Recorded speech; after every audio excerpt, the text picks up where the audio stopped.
This story is titled, Mom Said, We Just Can't Afford Christmas This Year. Then I showed up and found out I was the only one not good enough for an invitation. Hey guys, before we get into today's video, I just want to ask for a quick favor. Our channel's been slowing down a bit, and hitting that subscribe button and dropping a comment would really help us out. Alright, let's jump in. So I need to get this off my chest, because the shit that just went down with my family is next level fucked up. Like, I'm still trying to process everything and figure out if I'm the asshole here, but I don't think I am. I'm Jake, 29, working as an EMT in Minnesota. Not the most glamorous job, but I save lives, and it pays the bills. Not trying to sound like a hero or anything, just stating facts.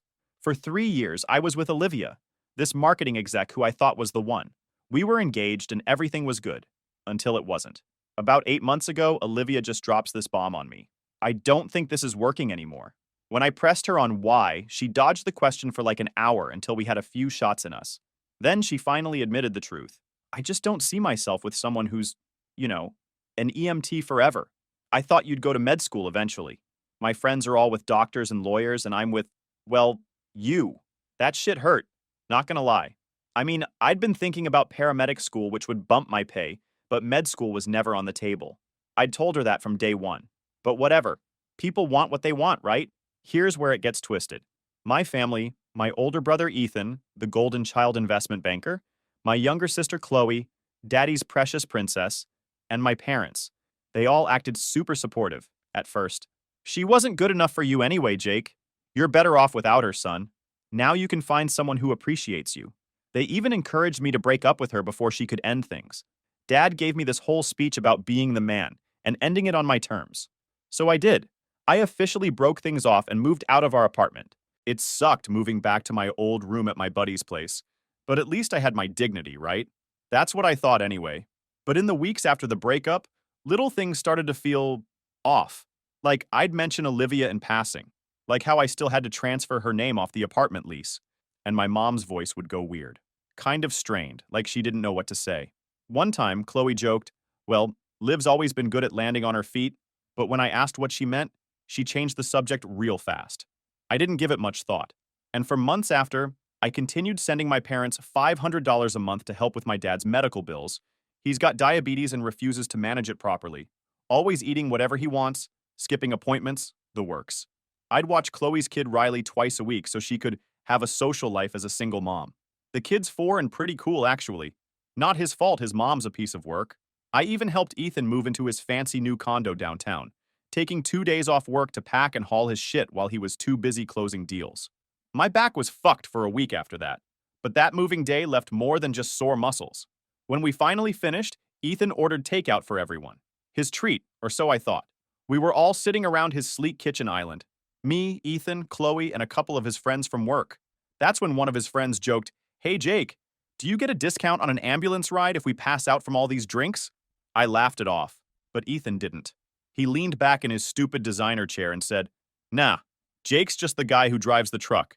You need a real doctor for discounts. Maybe in his next life, right, bro?" It was a joke, but it wasn't. Everyone laughed except me. Chloe giggled the hardest, like it was hilarious that her brother saves lives, but isn't successful enough.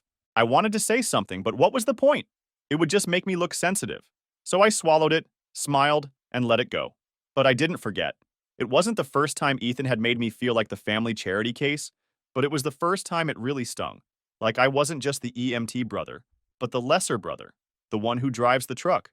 But I kept being the good son, the reliable brother, the helpful uncle, just like I'd always been since I was a kid. And it's always been this way, you know? When we were growing up, Ethan got the new clothes, I got his hand-me-downs. Chloe got dance lessons and gymnastics. I got told sports were too expensive after Ethan's baseball equipment ate up the budget. When I got an award in high school for a science project, my parents skipped the ceremony because Ethan had a college interview. They've got all these framed photos of Ethan in his suit at his finance job and Chloe at her graduation, but the only picture of me in the house is from a family vacation when I was like 12. There was one moment that always stuck with me. Senior year, I got nominated for a statewide EMT scholarship. It was a big deal. Only 5 people in Minnesota were picked for final interviews. My parents promised they'd come with me, show their support. But the night before, Ethan called. His firm had a networking gala, and he needed mom and dad there. I ended up going to that interview alone. Didn't even get a good luck text from them. Found out later they spent the night rubbing shoulders and gushing about Ethan's promotion to junior analyst. When I brought it up, Dad just said, "We have to prioritize, Jake." I guess their priorities never included me, but I kept telling myself that's just how family is. Not everyone gets the spotlight equally. And honestly, I was okay being the steady, reliable one, the one people could count on. I thought that counted for something. On last Christmas, my mom texts me, "Jake, honey, we're canceling Christmas dinner this year. Your father's medical bills have piled up and we just can't swing it. We'll do something small in January to make up for it. Love you." I immediately felt bad. The holidays are mom's favorite time. She goes all out with decorations and cooking. Like, we're talking full-on Christmas explosion in that house every year. Tree, lights, those little village houses, full mode. I called her back and offered to pay for the whole thing, even host it at my place. It's not big, but we could make it work. No, it's fine. We'll just have a quiet Christmas this year. She sounded weird on the phone, distracted. A few weeks before Christmas, I got a random text from Chloe. "We're still good for Thursday night, right? Bring the snacks." That was it. When I asked her about it, she brushed it off, said it was meant for a friend. Weird, but I didn't think much of it. Later, though, I kept wondering, Thursday night for what? And why ask me to bring snacks when we weren't planning any get-togethers? I shrugged it off, but it stuck in my head. A little offbeat note in an otherwise predictable song. On Christmas Eve, I decided to swing by anyway with some gifts and maybe takeout. I figured at minimum I could drop off presents and maybe bring them some Chinese food or something. My parents live in this modest house in the suburbs that I've been helping them keep up since my dad got sick. I mow their lawn in summer, shovel snow in winter, fixed their leaky roof last year. That kind of stuff. As I pulled onto their street, I noticed something weird. Cars lined up all along the curb. And not just any cars. Ethan's Tesla that he's underwater on payments for but won't admit it. Chloe's Range Rover that her ex bought her. Another story for another time. My aunt and uncle's Audi. What the actual fuck? I parked and walked up to the house slowly. This feeling of dread building in my stomach. Like when you know you're about to see something you can't unsee. Through the big front window, I could see the dining room table set up with the fancy china they only use for holidays. Christmas tree fully decked out. And people mingling with glasses in their hands. But that wasn't what made me stop cold. Standing in my family's living room, laughing and touching my brother's arm, was Olivia, my ex-fiancée, and my sister was right beside her, showing her something on her phone, both of them giggling like best friends. For a second, I thought I was hallucinating, like maybe I was having some kind of stress-induced breakdown. But nope, it was real. My ex, who dumped me for not being successful enough, was at my family's Christmas dinner that was supposedly canceled due to money problems. I must have stood there for a solid minute trying to process this betrayal before I finally rang the doorbell. My mom answered, and her face went from festive cheer to "oh shit" in half a second. "Jake, what are you doing here?" "I thought Christmas was canceled," I said, my voice coming out all weird and tight.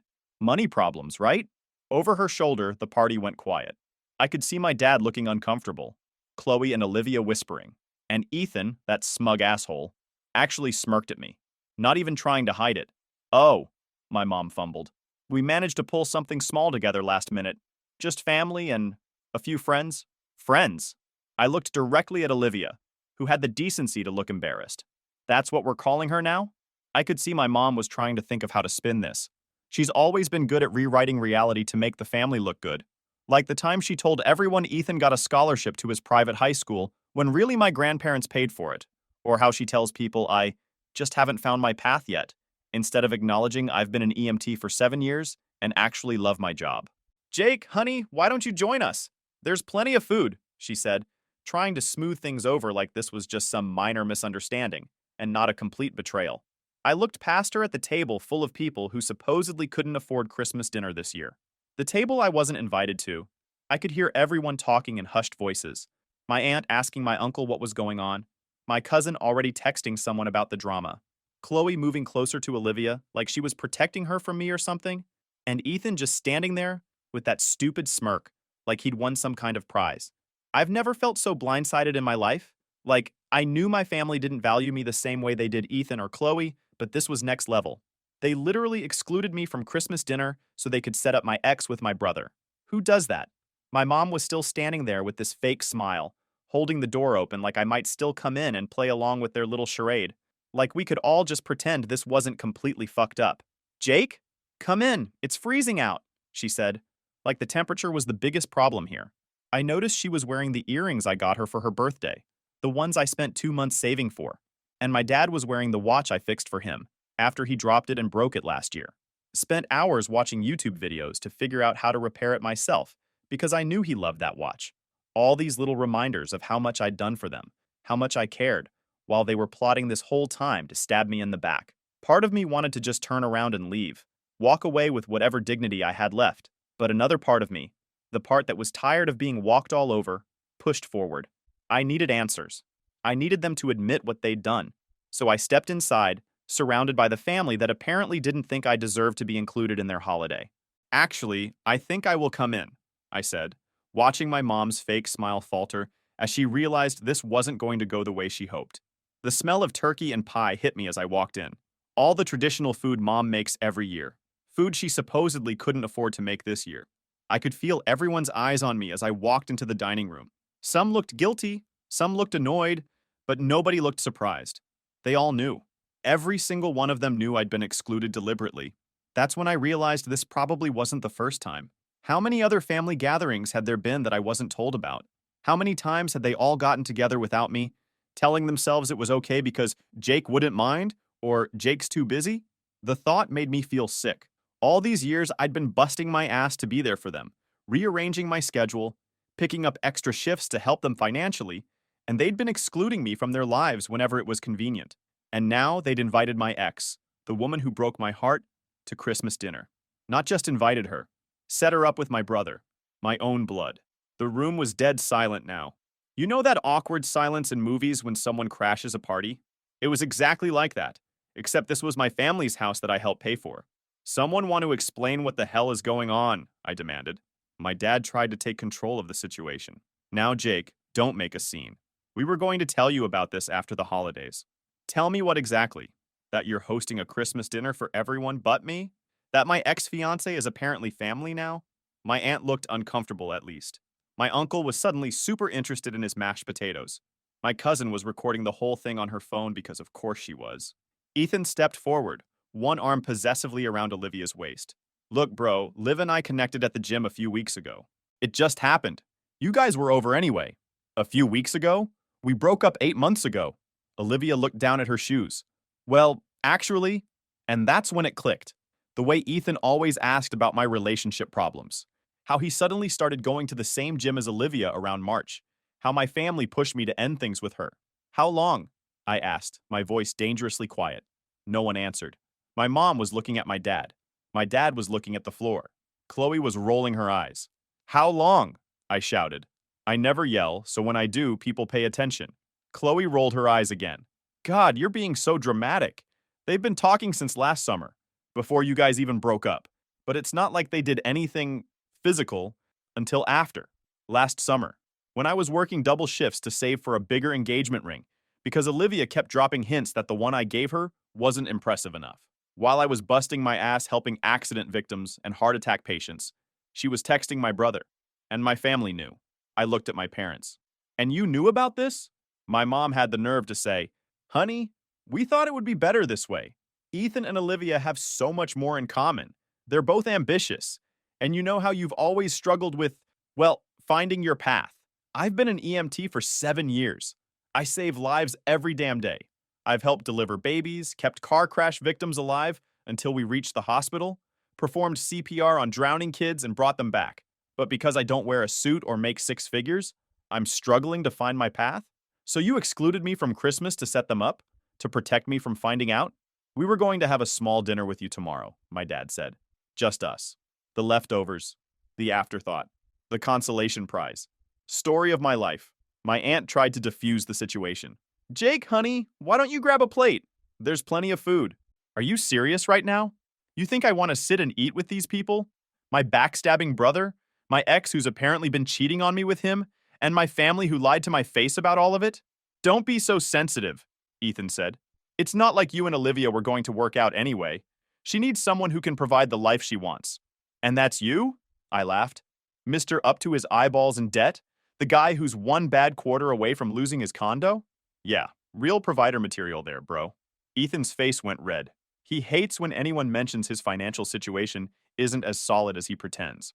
I turned to Olivia. So what did he tell you? That he's a big shot investment banker? That he makes six figures? Did he mention the credit card debt or the loans from mom and dad? That's enough, my dad said. But I was just getting started. No, I want to know. I want to know why my family decided I wasn't good enough to be included in Christmas, but my cheating ex-fiancé was. I want to know why you all lied to me. I want to know why, after everything I've done for this family, I'm still the one who gets kicked to the curb. I don't remember exactly what I said next, but I know I let loose years of resentment. About how Ethan got a car for his 16th birthday while I got a used bike. How they went to every one of Chloe's dance recitals but missed my EMT graduation because Ethan had a networking event they needed to attend. How I've been paying their bills and babysitting and helping out while they've been plotting behind my back with the woman who dumped me for not being successful enough. It all came pouring out like I'd opened a fire hydrant. Years of feeling like the forgotten one. The afterthought. The backup plan. The one they only call when they need something fixed or paid for. Do you have any idea how many holidays and family events I've shown up to after working a 12-hour shift? How many times I've driven straight from dealing with actual life or death situations to be here for you people? I missed my best friend's wedding to be at Ethan's business school graduation. I used my vacation days to help Chloe move when her ex kicked her out. I refinanced my car to help with Dad's medical bills. And this is how you repay me? My mom started crying, which is her go-to move when she's losing an argument. We never meant to hurt you, Jake. You just thought I wouldn't find out, or that I'd forgive you anyway because I always do. Because good old reliable Jake never holds a grudge, right? Jake's too nice to cut off his family no matter what they do. Ethan, always the condescending prick, stepped up with that smirk still on his face. Dude, chill. It's not our fault Olivia realized she could do better. Some people are meant to be workers, and some are meant to be leaders. You've always been a worker. Nothing wrong with that.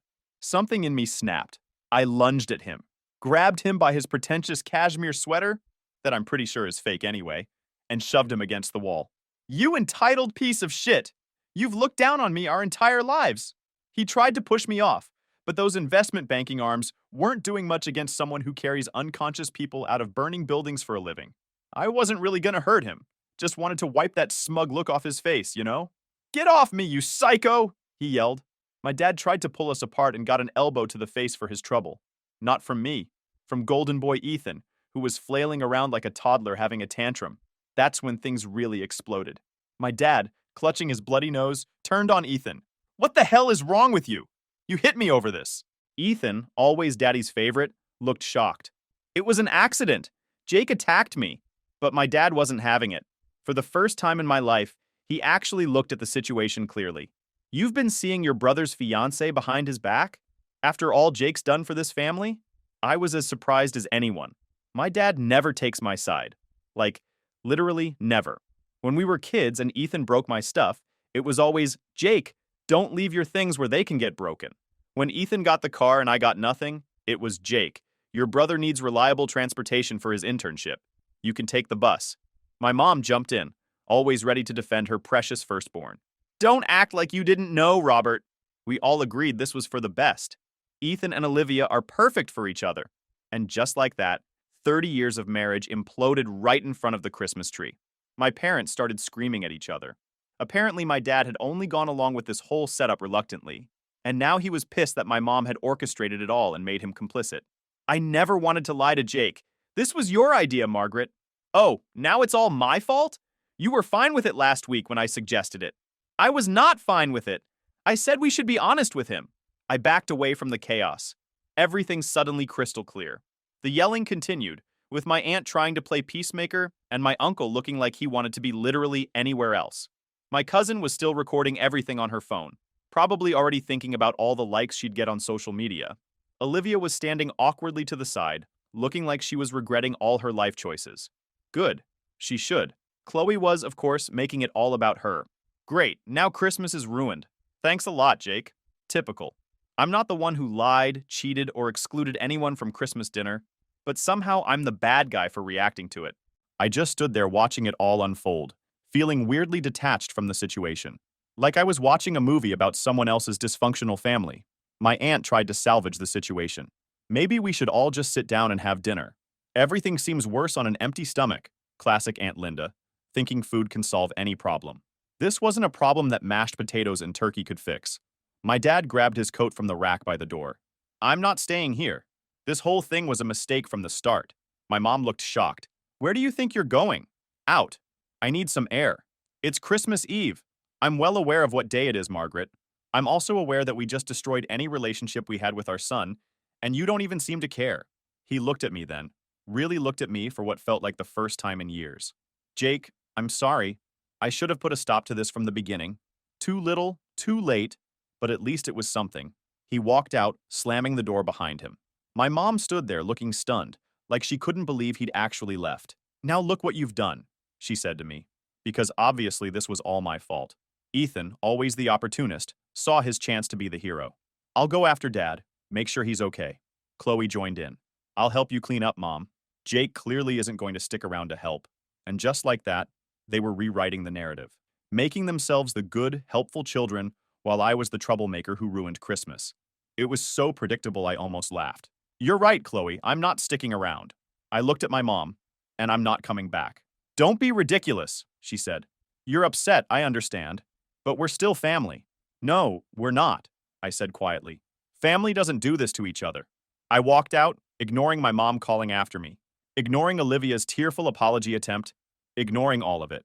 Outside, I saw my dad sitting in his car, just staring straight ahead. For a second, I considered going to talk to him, but what was there to say? He might have stood up for me in the end, but he'd still gone along with the whole thing until it blew up in his face. So I got in my car and drove away, leaving behind the wreckage of what I used to think was my family. When I got home, I turned my phone back on just long enough to send a text to my boss, asking for some extra shifts over the holidays. Then I blocked everyone's numbers except my dad's. I wasn't ready to talk to him, but I wasn't ready to cut him off completely either. I spent Christmas Day working a double shift at the hospital, helped save a kid who'd choked on a new toy, held an old woman's hand as she took her last breath, cleaned up vomit and blood and other bodily fluids. And you know what? It was still better than spending another minute with the people who were supposed to love me but treated me like I was nothing. That night, I went home to my shitty apartment and ordered Chinese food. I ate it on my couch watching Die Hard, because it is a Christmas movie, fight me. And for the first time in years, I didn't feel that constant pressure to be available, to help, to fix things for everyone else. It was just me, some Lo Mein, and Bruce Willis. And it was actually the best Christmas I'd had in a long time. The texts and calls kept coming over the next few days. I didn't read or listen to any of them. I wasn't ready to deal with the inevitable gaslighting and guilt trips. My dad did send one text that I read. I moved out, staying at the Marriott downtown for now. I'm sorry, son. Truly. I didn't respond, but I didn't block him either. The next few weeks were a shitstorm.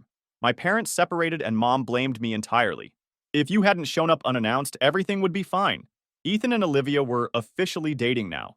Chloe was spreading rumors that I had anger issues, and that's why Olivia left in the first place. The calls and texts started coming in a steady stream. I didn't respond to any of them. Instead, I made some calls of my own. To the mortgage company, canceling the automatic payment from my account. To my credit card company, removing my parents as authorized users. To my lawyer, making sure my name was off any loans I'd been helping them pay. Then I sent a group text. You can now kiss your personal ATM goodbye. Figure your own shit out from now on. The reaction was nuclear. My phone blew up with calls and messages. You can't just abandon your family. After everything we've done for you, I need that money for Riley's preschool. Your father's medical bills won't pay themselves. I must have gotten 50 messages in the first hour. I read them all, then blocked them all. Every single one. It was actually kind of liberating. Then the flying monkeys started coming out of the woodwork. My aunt called to tell me how disappointed she was in my behavior. My uncle texted saying I needed to be the bigger man. My cousin posted some vague Facebook status about family is everything that was obviously directed at me. I blocked them too. 2 days later, Chloe showed up at my apartment with Riley, clearly thinking I wouldn't turn away my nephew. Using a 4-year-old as a shield was low, even for her.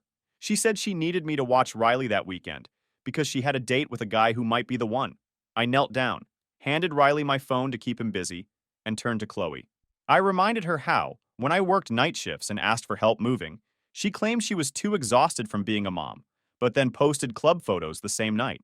She rolled her eyes and brushed it off as just one time. I brought up how she dismissed my concerns about Olivia, told me I was being paranoid, and then helped Olivia and Ethan hook up behind my back. She snapped that it wasn't fair, claiming they had a real connection. I kicked her out and told her not to use Riley as a prop again. It was disgusting. On her way out, she threw one last shot, calling me mentally unstable and saying she was worried about me. Classic Chloe. She'd been gaslighting me since we were kids, breaking my Xbox controller and blaming me for leaving it out, using my credit card without permission because I owed her, and telling Olivia about my insecurities because it was just girl talk. The next day, my dad called. I almost didn't answer but picked up anyway. He sounded tired, saying he wanted to apologize. For Christmas, for everything. He admitted that he and my mom had separated and were filing for divorce. I knew about that before, but got out of guard when he said it. 30 years together, I never thought he'd actually leave. He said Christmas made him realize what he'd been ignoring for years. How my mom treated me, how she favored Ethan and Chloe, and how he'd gone along with it for too long because it was easier than fighting. He wasn't asking for forgiveness, just wanted me to know he was trying to do better. Therapy, figuring out how he ended up here. At least he was honest. He told me my mom was telling everyone I abandoned the family and cut her off financially out of spite. He said he corrected her, that it wasn't spite, just me setting boundaries. That surprised me. Dad standing up for me wasn't something I was used to.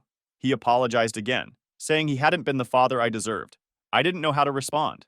Part of me wanted to forgive him, but another part was still too raw.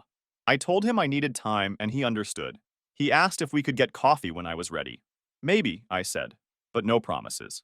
After we hung up, I sat on my couch thinking about everything. I wasn't ready to let any of them back into my life, but I decided not to block my dad's number. It wasn't much, but it was something.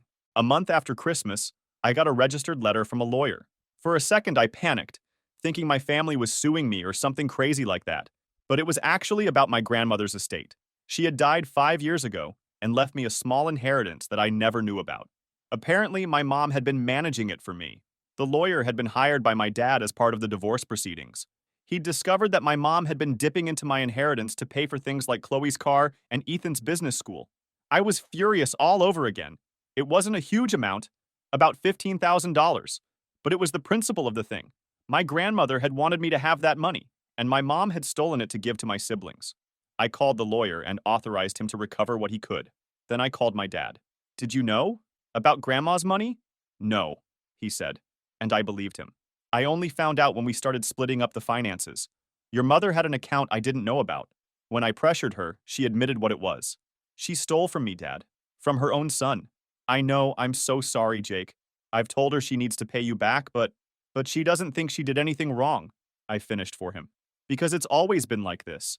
What's mine is theirs, but what's theirs is theirs." "I'm afraid so," he admitted.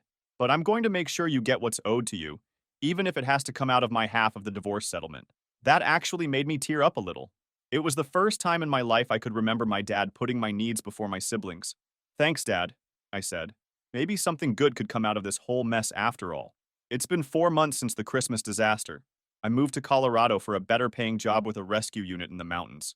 I bought a small cabin that needs work, but it's mine. I'm dating a veterinarian named Allie, who thinks what I do is badass, and introduces me proudly to her friends. My family's financial situation has apparently imploded without my support.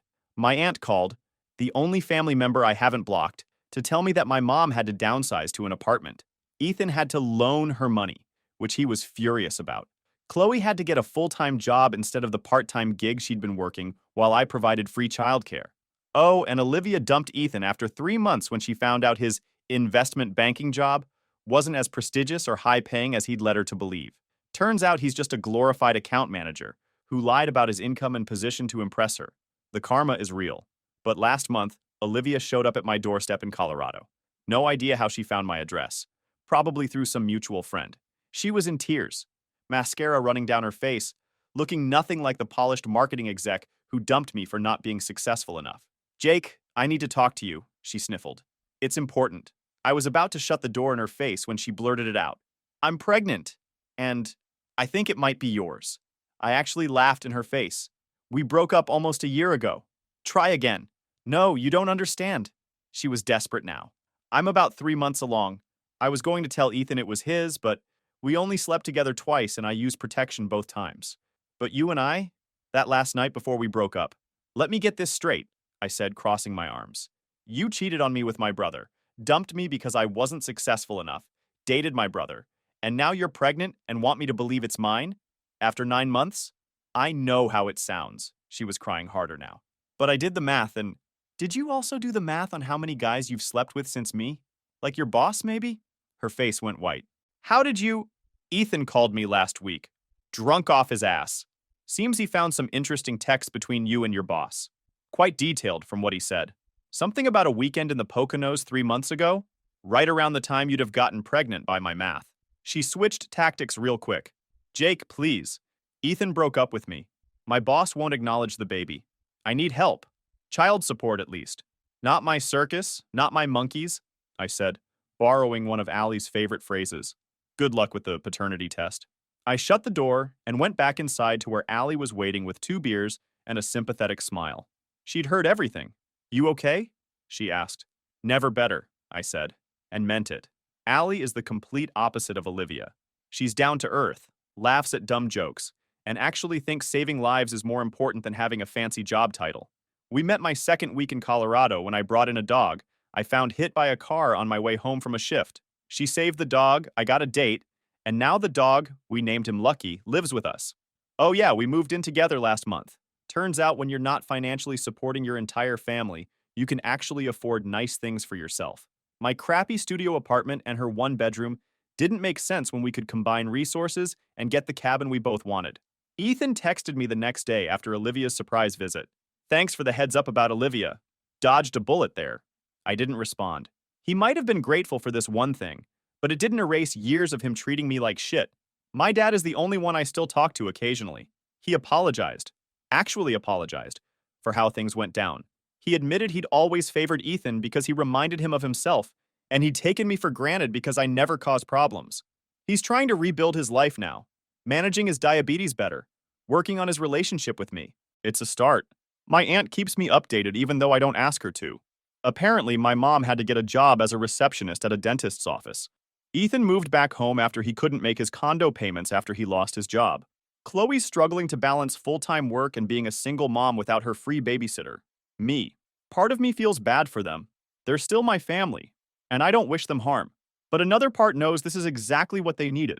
They needed to learn to stand on their own 2 feet instead of using me as a crutch. The inheritance situation got resolved too. My dad made sure I got all $15,000 plus interest as part of the divorce settlement. I used it to buy a better truck for the mountain roads out here.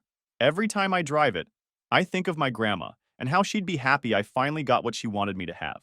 Looking back, my entire childhood was just preparation for being used and discarded. The middle child who was expected to help with everything but never complain, never need attention, never ask for anything in return. And now, I'm happy. Actually, genuinely happy. And if you're reading this and seeing your own life reflected back at you, if you're the reliable one, the forgotten one, the one who gives and gives while getting nothing in return, know that you deserve better. Sometimes the family you're born into isn't the family you need. Sometimes the most loving thing you can do for yourself is to walk away. I'm Jake, the forgotten son, the reliable brother, the helpful uncle. And for the first time in my life, I'm finally putting myself first. Edit. Some of you asked for an update. Allie and I are now engaged, with a ring she helped pick out because she's awesome like that. Still no contact with Mom, Ethan, Chloe, but Dad's coming out to visit next month. Oh, and Olivia's baby daddy turned out to be her boss. Paternity test confirmed. Her career is in shambles, and she's moved back in with her parents. The best revenge really is living well,